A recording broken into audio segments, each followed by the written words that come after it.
Muy buenas tardes. Voy a dar lectura al último, o no al último, voy a dar lectura al artículo más reciente que he escrito, el cual lo he intitulado ¿Es posible la guerra de los mundos?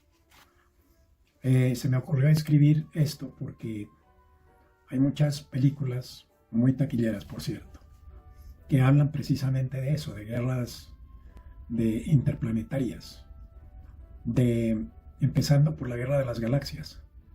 Entonces se me ocurrió investigar si eso podría ser o no posible en el futuro. Lógicamente que ahorita no, pues por las limitaciones tecnológicas que ya sabemos que tenemos, pero pensando en el futuro. Y el artículo dice así: yo creo que no es posible la guerra de los mundos por lo siguiente.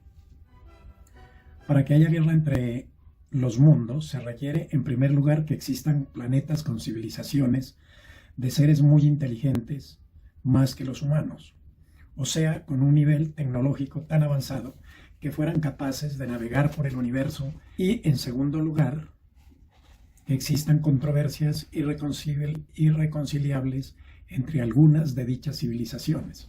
De no ser así, la susodicha guerra no podría darse. Entendiendo por civilización un conjunto completo de seres inteligentes cuyos rasgos básicos estén dados por su forma de organización, sus instituciones y su estructura social.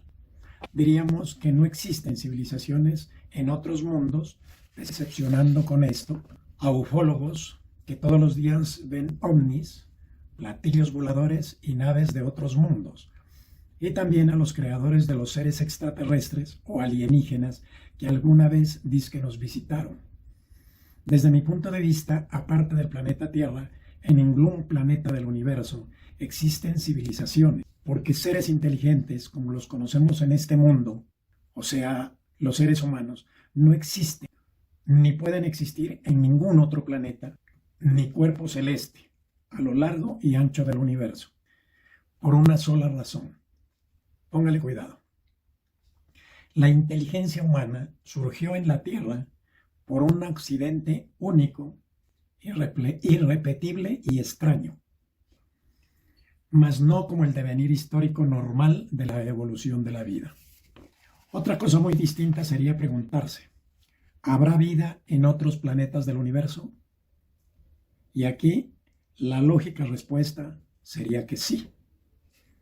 Porque a pesar de que la presencia de la vida, como se la conoce en la Tierra, requiere de muchísimas condiciones, hay millones de planetas en el universo que las cumplen y por lo tanto sí habría vida en muchos, mejor dicho, en miles de millones de planetas.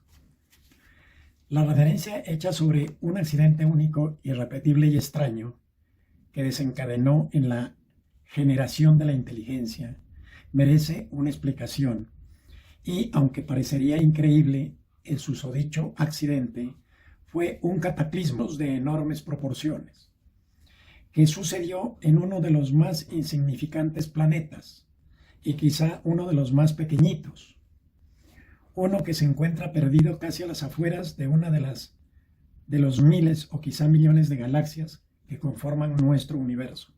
Ese pequeño planeta es la Tierra. El mencionado cataclismo produjo una desviación anormal en la evolución humana. De no haber sido por eso, ahora mismo seríamos como los gorilas, chimpancés, bonobos y orangutanes, sin inteligencia alguna y viviendo en la selva, mas no en ciudades, y creando máquinas increíbles, como aviones, naves espaciales, televisores, celulares, vacunas para prolongar la vida, ni nada de esos prodigios de que somos capaces de diseñar, construir y usar los humanos. Al respecto, es preciso saber que la inteligencia en la Tierra únicamente la posee una sola especie. De entre los miles de millones que existen y han existido, y dicho efecto no lo podemos atribuir a los años de evolución, porque si solo de eso se tratara, hay especies muchísimo más antiguas que la especie humana que por lo tanto deberían de ser mucho más inteligentes.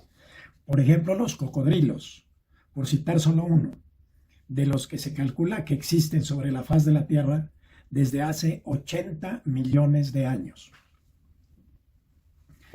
Hay otras especies mucho más antiguas, pero quizá desconocidas para muchas personas, como el caso de las hormigas de Marte, Martialis eureka, 120 millones. El esturión, de donde se obtiene el caviar, 200 millones de años sobre la faz de la Tierra. El cangrejo herradura, Limulus polyphemus, 445 millones. La medusa, 505 millones. Y claro que han evolucionado y lo siguen haciendo, pero no han llegado a tener la inteligencia para entender lo del curso anormal de la evolución humana. Se debe empezar por explicar la formación del Valle del Rift hace 30 millones de años, al noreste del continente africano. Pero antes vamos a mirar un mapamundi y nos vamos a imaginar cómo era este mundo hace 30 millones de años. Posiblemente exuberante en vegetación y en diversidad de animales. No había humanos ni nada que se le pareciera. Y nos vamos a centrar en África. Y lo que posiblemente veamos será selvas inmensas, lo mismo que extensas sabanas, quizá los mismos animales que conocemos en la actualidad: leones, elefantes, ñus, leopardos, hienas, etc. Y otros que ya no existen, han desaparecido. Entre toda esa diversidad, pongámosle atención en los grandes árboles a unos monitos pequeños de aproximadamente 40 centímetros de estatura, peludos como los actuales gibones, pero de color negro o pardo. ¿Qué importancia pueden tener estos micos de hace 30 millones de años? Estos monos ya extintos han sido catalogados por la comunidad científica como pertenecientes al género Preopleopithecus. Y según los más recientes descubrimientos y análisis de sus fósiles, se cree que sean el ancestro de los actuales primates, tales como los chimpancés, los gorilas, los bonobos y los humanos. Y aunque parezca increíble, este monito del tamaño de un perro es ancestro de los enormes gorilas y de los humanos. ¿Pero cómo así? Explícalo mejor. En este breve artículo no esperamos encontrar la explicación de la evolución del gorila ni del chimpancé, sino solo una aproximación a la evolución de la inteligencia. Pues resulta que según los científicos, hace aproximadamente 30 millones de años, un cataclismo de enormes proporciones que sucedió en el nordeste del que actualmente se conoce como el continente africano, producido por la separación de las placas tectónicas de la Tierra, conocidas con los nombres de la placa de Somalia y la placa de Nubia, se produjo la formación del Gran Valle del Rift, que es una enorme brecha que va desde el norte al sur, desde los territorios al occidente de Somalia, casi que desde Djibouti hasta Mozambique, al sur en un tramo de aproximadamente 4.830 kilómetros, separando a los territorios que actualmente ocupan Somalia, Etiopía, Kenia, Tanzania y Mozambique del resto del continente africano. Cualquier lector estará pensando, pero un cataclismo como el mencionado se puede dar en cualquier otro planeta. Eso es cierto. Pero lo extraño es lo que se desencadenó a partir de este acontecimiento en este cataclismo.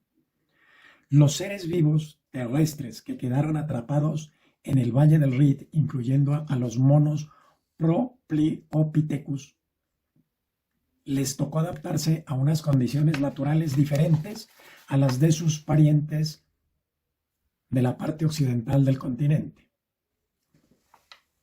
Aquellos que quedaron en la zona occidental prácticamente continuaron disfrutando del mismo territorio que tenían antes de la catástrofe, con enormes árboles y la misma vegetación. Por lo tanto, siguieron el curso normal de la evolución hasta convertirse en los actuales simios, que son muchísimo más grandes que su ancestro Propleopithecus. En cambio, los del oriente, al quedar en territorio mucho más secos y con una disminución drástica de árboles que eran sus viviendas y al mismo tiempo su despensa de frutos y hojas, se vieron abocados a la muerte o a adaptarse a las nuevas condiciones climáticas impuestas por la naturaleza. La pérdida de árboles en la parte del Valle del Rift se pudo deber a que el cataclismo mencionado propició la formación de grandes elevaciones montañosas en su parte occidental, que en cierta forma debieron detener la circulación de nubes que venían desde el Océano Atlántico en dirección al oriente, generando un clima más seco que el de la parte occidental. Este mono, Propleopithecus, nunca pudo ponerse en contacto con sus hermanos del occidente, por lo inexpugnable de la barrera montañosa que separaba los dos territorios africanos, la occidental y la oriental. Pero a ambos lados la evolución de la vida continuaba incesantemente, solo que al oriente los monos Propleopithecus de arborícolas debieron pasar a caminantes de la sabana. ¿Pero a qué precio? Veamos algunos detalles. Posiblemente los monos de oriente debieron volverse muy agresivos entre ellos, y se habrían peleado con furia hasta quizá matarse, por hacerse a un espacio en los pocos árboles que aún quedaban. En cambio, los mismos monos de la parte occidental quizá fueron tranquilos porque esa escasez no la padecieron, y si se pelearon, lo hicieron de vez en cuando, habría sido por alguna hembra, pero sin matarse. Al pasar de los siglos, los monos de Oriente siguen con su agresividad y como si este comportamiento ya se hubiera fijado en sus genes. A los monos perdedores posiblemente les habría tocado rebuscárselas en el piso, situación bastante difícil si se tiene en cuenta que andar en cuatro patas entre altas hierbas sin ver por dónde se iba, muchos habrán caído presas fáciles de las fieras. Como medida válida para escapar de las fieras, en la sabana de malezas más altas que su propia estatura, a este monito le tocaba andar en cuatro, pero de vez en cuando tenía que erguirse para ver y así escapar del predador. Con el paso del tiempo y en especial de las futuras generaciones, el mono posiblemente aumentó su estatura y aprendió a caminar sobre sus patas traseras. Bipedestación. Primer cambio evolutivo diferente a sus congéneres de Occidente. Bipedestación que debió traer cambios anatómicos importantes, tales como modificación de la articulación que forma la cabeza esférica del fémur y el acetábulo de la pelvis. Lo mismo que la modificación de la rótula, a fin de disminuir la fricción y ocasionalmente modificar el vector de tracción del músculo. La bipedestación también debió traer consigo otro extraordinario cambio evolutivo en la anatomía del mono, que consistió en la ubicación de los ojos, en el cráneo para poder ver de frente. Pero este solo y aparente simple cambio exigió que el hueso etmoides, que va por dentro del cráneo, es como en la base de los ojos, tuviera que curvarse de tal forma que se acomodase a la nueva posición del cráneo, con la cara agachada como debe ser para ver hacia el frente. Pero lo más sorprendente fue que al curvarse el hueso etmoides, entonces la parte trasera del cráneo adquirió más espacio como para albergar un cerebro de mayor tamaño, Y aquí es donde empieza a aparecer el milagro de la inteligencia humana. Segundo cambio evolutivo diferente a sus congéneres de Occidente. Ahora, es posible pensar que aparte del mono Propliopithecus, todos los animales que padecieron el cataclismo y sobre todo los que se quedaron en el Oriente, también debieron evolucionar diferente que sus congéneres y debieron sentir los cambios en el clima y en los recursos alimenticios. Y lógicamente que debieron atravesar por una ruta evolutiva algo diferente que sus congéneres de Occidente, pero sin llegar a ser tan drásticos como el padecido por el mono Propliopithecus, por el papel del árbol, hogar y sustento alimenticio de este mono, que fue el que desapareció o disminuyó drásticamente, situación especial, única e irrepetible, que lo obligó a caminar y a evolucionar como bípedo. De lo anotado hasta ahora, lo importante a destacar es que nuestro antepasado, el Propliopithecus, fue un extraordinario luchador por la vida y que a pesar del desastre sufrido por muchos de sus parientes al tratar de conquistar nuevos territorios boscosos y atreverse a sobrevivir en los peligros de la sabana del nororiente africano y a vencer las condiciones climáticas adversas de esta región, se mantuvo debido a su transformación de cuadrúpedo a bípedo. Así le haya costado muchos millones de años en lograrlo, y tal parece que en los genes de los nuevos individuos ya estaba la capacidad de soportar la adversidad. Aunque no se han descubierto fósiles de descendientes evolucionados del Propliopithecus para corroborar lo expuesto hasta ahora, me voy a referir al Orrorin-tugenensis, especie de homínido que posiblemente existió hace 6 millones de años en los territorios de lo que actualmente es la República de Kenia. Sus restos fósiles fueron encontrados en el año 2001 por la paleontóloga y antropóloga francesa Brigitte Senut, el inglés Martin Pickford y sus colaboradores.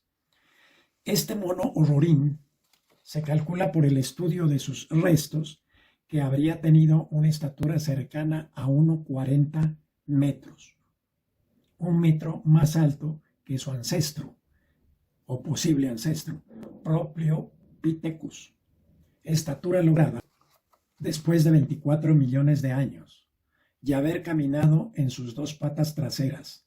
Las características de este prehomínido lo ubican intermedio entre chimpancé y humano, pero más cercano al primero, o sea, al chimpancé, pero también al segundo, por su capacidad de bipedestación y la morfología de su dentadura.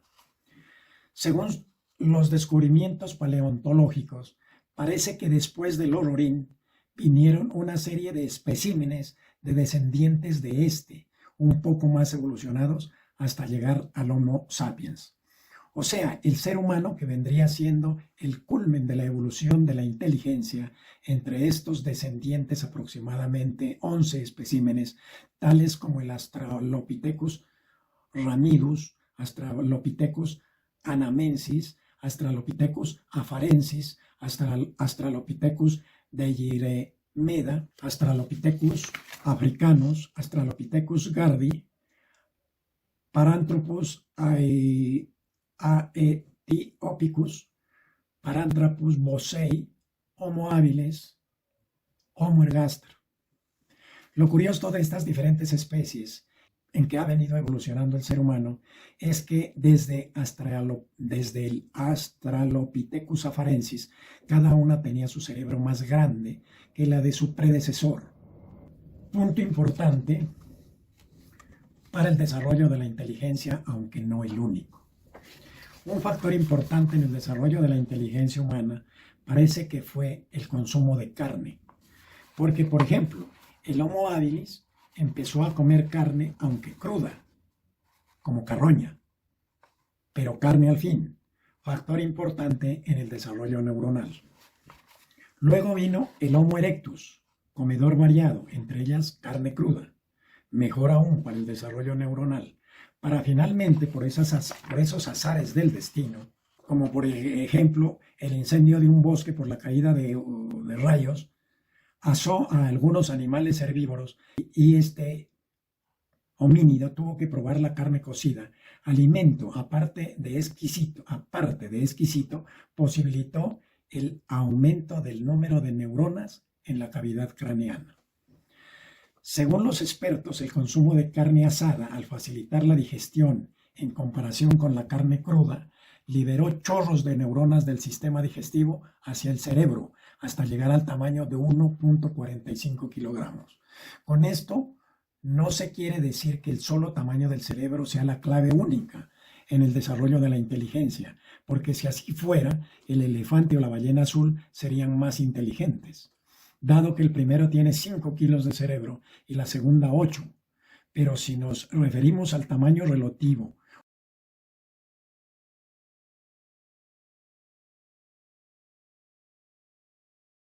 lo que los expertos le llaman cociente de encefalización, y ahí sí, el humano le gana.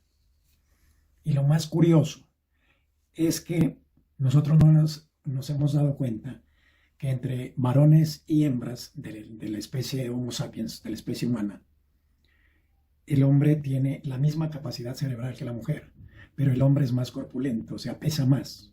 La mujer pesa menos. Si a eso le aplicamos este coeficiente de encefalización, querría decir que la mujer es más inteligente que el hombre. Y eso parece que se está demostrando en la realidad. Yo por lo menos sin propósito investigativo, sino como un observador simple, sí me di cuenta en mis 25 años de profesor universitario que mis alumnas demostraban mucha más capacidad intelectual que mis alumnos. Bueno, dicho esto, a lo que voy es que fenómenos como este, al que le llamo único e irrepetible, que un cataclismo, que la disminución de árboles, que los monitos que vivían en los árboles tuvieron que bajarse a caminar en la sabana, que como las hierbas eran muy altas tenía que erguirse para mirar, que eso también lo obligó a aumentar de estatura, o sea, evolucionó a un cambio de estatura primero, después se adaptó a caminar en las patas traseras, etcétera, etcétera. Esto no es posible que se repita en muchos planetas. Así, pues es que hay muchísimas coincidencias. Entonces, por eso es que yo me atrevo a decir que inteligencias como la humana o superior, bueno, al principio dije es imposible, ahora voy a ser menos drástico. Es muy difícil que se repita en otro planeta. Si eso es así, entonces el único planeta con inteligencia capaz de viajar a otros cuerpos celestes es el humano, del planeta Tierra, así sea un planeta pequeñito, insignificante, del tamaño de un grano de arena en el inmenso universo. Es posible que los partidarios de los alienígenas pues me estén odiando, ¿no? Y digan, no, es que hay otras formas de crear inteligencia. Bueno, entonces quedan con el reto de demostrar otras formas de crear inteligencia, o si no son capaces de hacer una teoría al respecto, por lo menos que hablen con sus contactos alienígenas y los convenzan de que les regalen un cabello o un trocito de uña, algo que nos permita estudiar sus genes, ¿no? el ADN, porque si no, es pura carreta. Que tuvieron contactos especiales con los extraterrestres, difícil de creer, si no traen una muestra. Cuando Cristóbal Colón vino a América, él no regresó a Europa, a España, a decir encontramos un nuevo mundo y allá hay unas personas y las podía describir.